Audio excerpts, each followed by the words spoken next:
They established a early retirement program as part of a corporate restructuring, and 68 employees took the early retirement package.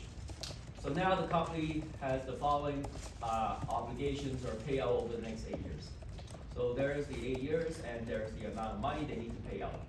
It says all the cash requirements or payout are happen in the beginning of the year. The corporate treasurer must determine how much money to set aside today to meet these payout obligations. The company can invest in a savings account or 3 types of bonds, and they can only purchase the bond in year 1. So there's a bond prices, rates, and when they will maturing. The bonds all have a par value of $1,000 pay at maturity. The rates shown are based on the par value of the bond. So they're based on this 1,000, not the 1,150. Any funds not placed in bonds will be put in savings account and earn 4% interest. Formulate LP model to help the company meet the cash flow requirements with minimal funds invested. So this is a slightly trickier problem, so we'll just do it together here.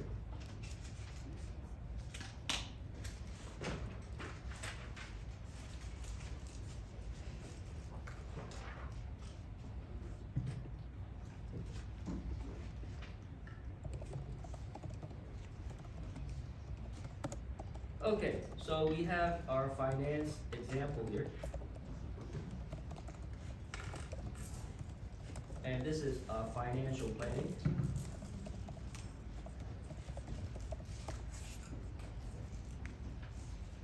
Okay, so we start with the decision variables, which is the 3 bonds and savings account.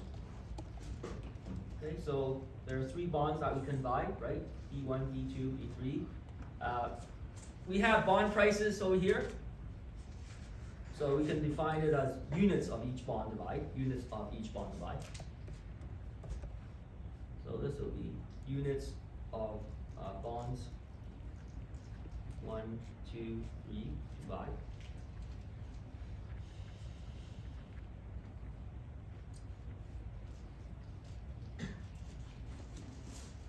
Time 1.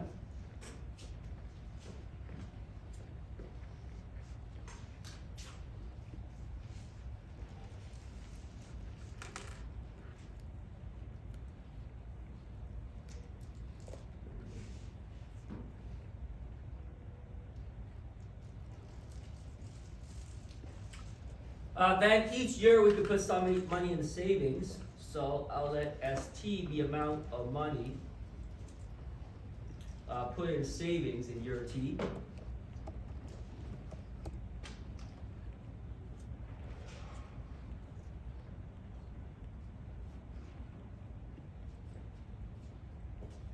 And finally, we need to have a variable called F, which is the money invested in the fund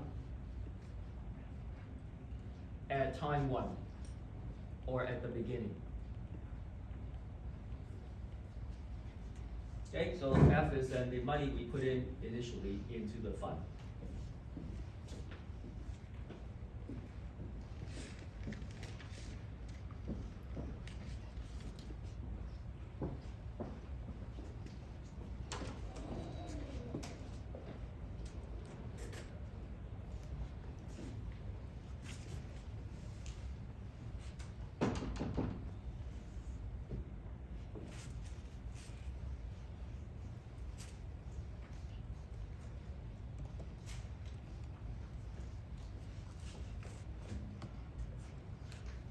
Okay, so what's the objective? Minimize the amount of funds put into the money put in this fund at time 1. Right?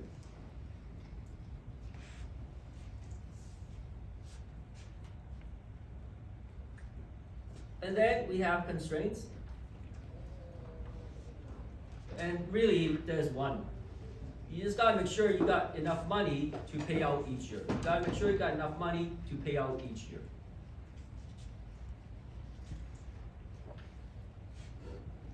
Okay. So we just make sure we have enough money to pay out at the beginning of each year.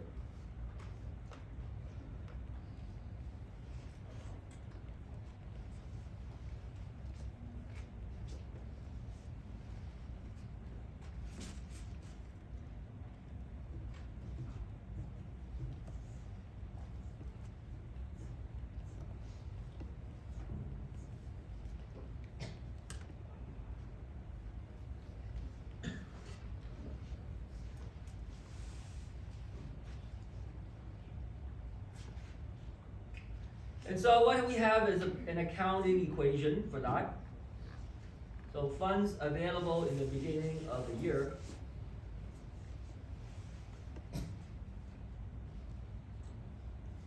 is subtract money you spend buying bonds and put in savings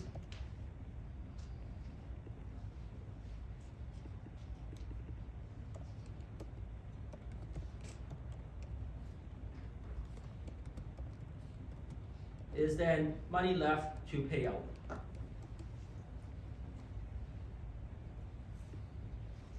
Okay, so money you have in the beginning of the year minus any money you spend buying bonds, putting saving account is then money left to pay out. Okay, so that gives us our constraint then.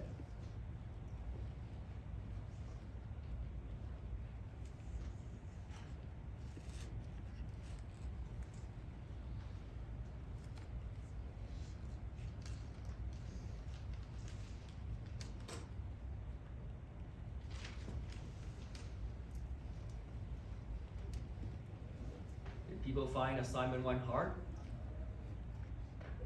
Any comments?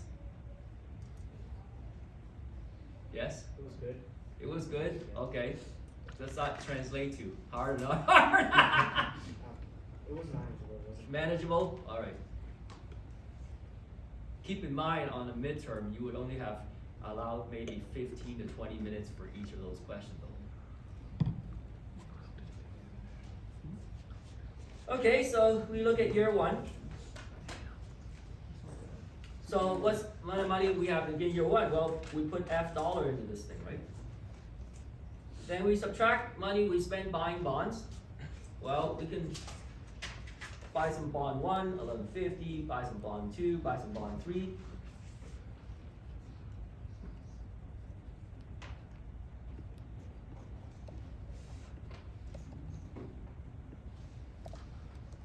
And then we could put some money in savings in year 1 even. And we just gotta make sure we have $430K left to pay out, okay?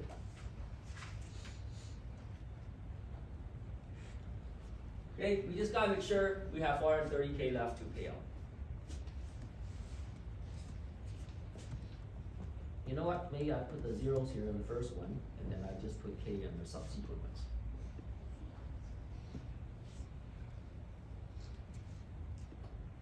Okay, year 1, right? Money, in the beginning we put F, then we spend some money buying bonds, savings, and then we gotta make sure we got enough money to pay out. Okay, then year 2. What is the amount of money we have in the beginning of year 2 now? Well, we get some interest payments from our bonds, right? We get some interest payments from our bonds. So, for every unit of bond 1 that you bought, how many dollars of interest are you gonna get? For every 1 unit of bond 1 that you purchased, how many dollars of interest are you gonna get?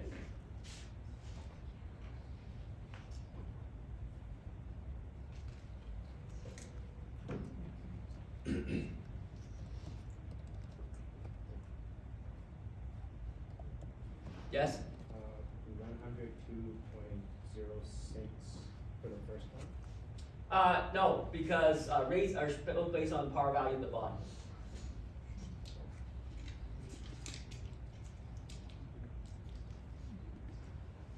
Yes? $88.75. Yeah, $88.75, right? Because it's based on the $1,000, these rates. So every unit bond 1 you own, you get $88.75. And then every unit of bond 2 you own, you get $55, right? Because 5.5% of 1,000. And then here, you get $170.50 for bond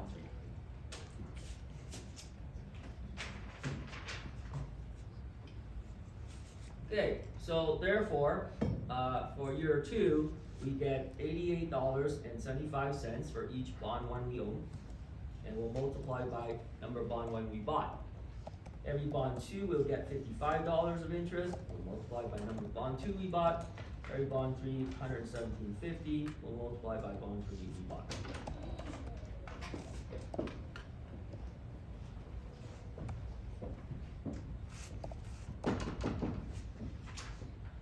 savings account earn 4%. So if we put, I guess, $1 into savings in year one, then we will get $1.04 back that we could use for spending, right? If we put $1 here, then we'll get $1.04 back that we can use to pay out, right?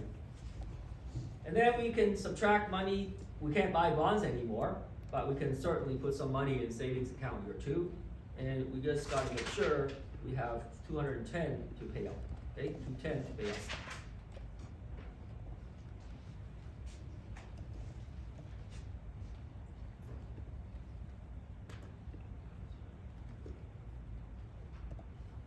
And then year three.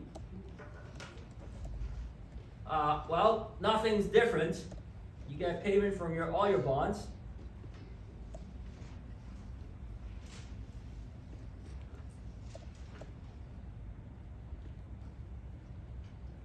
And whatever, if you put $1 in S2, you get $1.04 back that you can spend. And then you can put some money in savings, and you need to keep 222.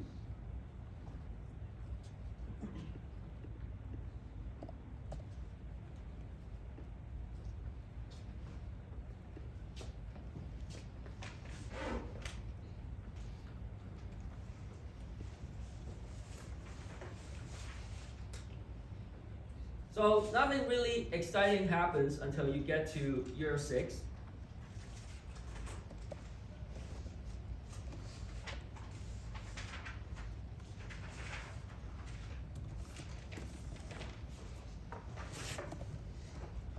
Okay, so in year 6, same thing, you get all your bond payments.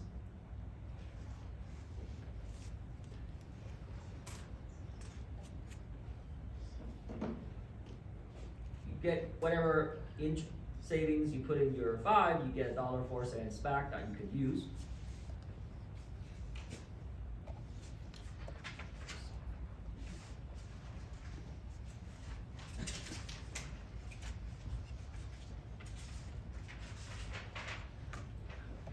However, we see that bond 1 is now maturing, right? Bond 1 is now maturing. So we get our $1,000 back as well, right? So we get our $1,000 back from bond 1 as well. And then of course we could put in some savings, and we need to make sure we have $195K left.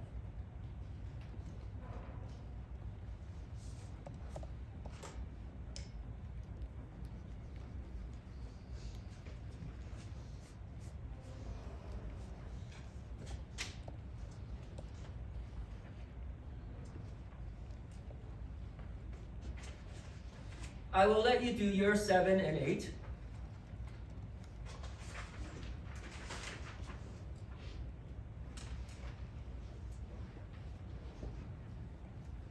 Okay, I'll let you do year 7 and 8.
Okay, how did you finish? And is there? Okay, so let's have a look here. Okay, so in year 7, you don't get interest from bond 1 anymore because bond 1 is gone, but you will get interest from bond 2 and bond 3. And then whatever you put in savings there, you get $1.04 back that you can use. And then now, bond 2 also matures, and so you get your $1,000 back as well, right?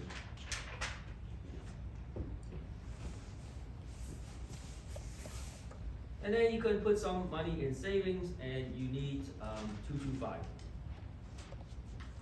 Finally, in year 8, everything is gone except for bond 3. So you get your one last payment, you get your interest from the previous year, and then even that, you get your money back for bond 3. And you need to have 255. And of course, you cannot invest in negative or buy negative bonds. So all variables are greater than or equal to 0. Okay, any question on those two?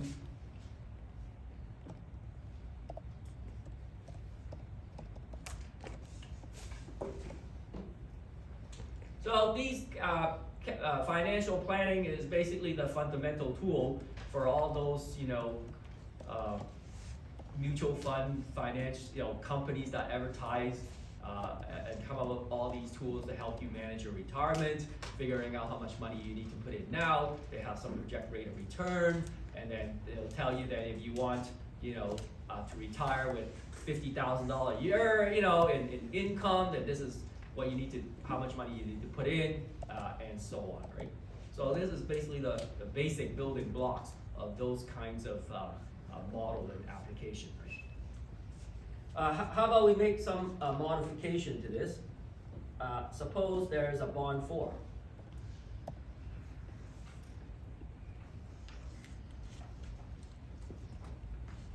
With par value $2,000.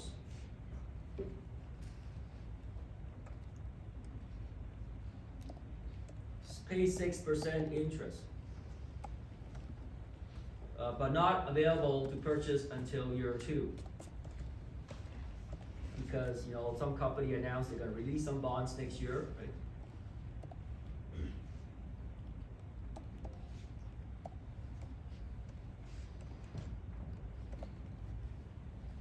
And matures after 1 year.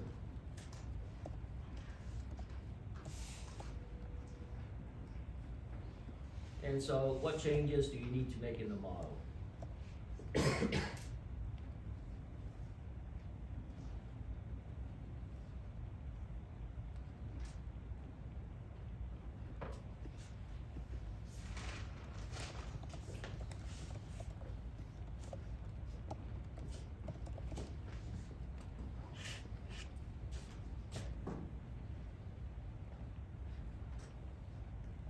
I don't know. When I get close to, maybe 2 or 3 years out from my retirement, I'm gonna build a little LP model for myself, figure out, do I have enough income, what would be my cash flow look like, that sort of thing. Okay, so in terms of the objective, there is no change. And then in terms of year 1, there's no change either because bond 4 is not available to purchase until year 2. So year 1, you won't see any change as well.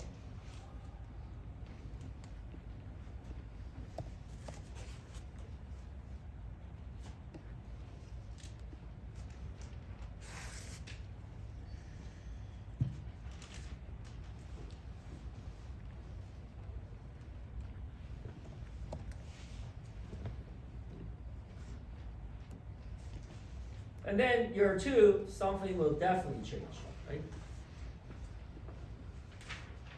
So the first part is the same, okay?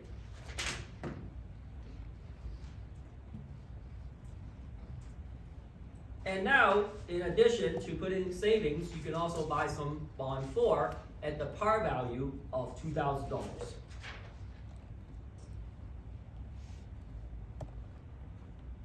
And you got mature, you got 210K.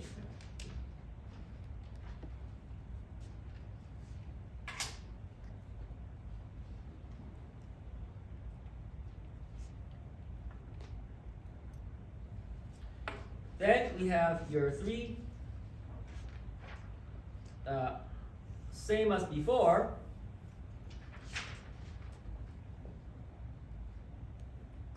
And now we get some interest from bond 4.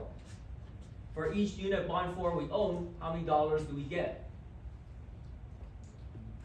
120, very good. 2,000 times 6%, right? And it also matures, so we will even get a par value back.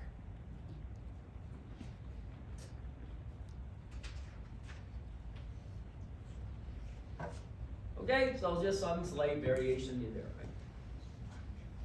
right? Yeah. Is it 20 before? 20, 120. Or 120? Yeah, 120 D4. 6% times $2,000. Yes? Wait, what, in year 2, why did you add 2,000 to the savings?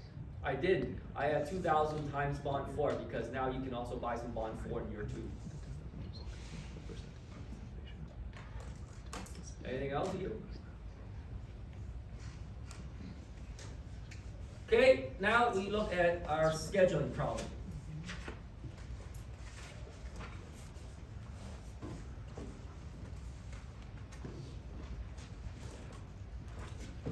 Okay, so let's look at the scheduling problem.